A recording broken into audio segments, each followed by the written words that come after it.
Chosan! Good morning, maayong adlaw. Magandang araw po sa ating lahat. And nandito ako sa baba ng building.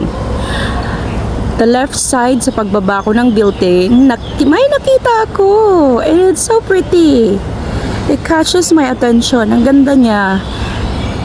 Isang puno ng bougainvillea. Bougainvillea? Ay, hindi ko alam kung paano i-pronounce ng tama yan. Ang ganda niyang pagmasdan. Ang dami niyang nakikita ko lang to talaga sa bintana ng building namin.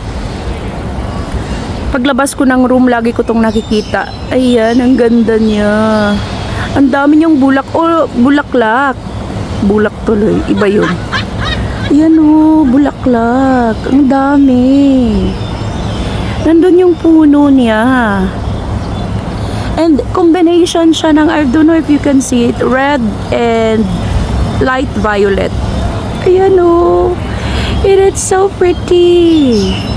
Ang ganda. Ayun, may mga ibon din dumadapo dun sa dulo. Yan siya. Wala. Share ko lang sa inyo kasi nagagandahan ako. Diba? Oh, yun, lumipad ng pirok-pirok.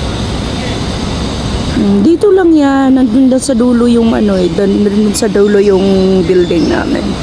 And it's pretty.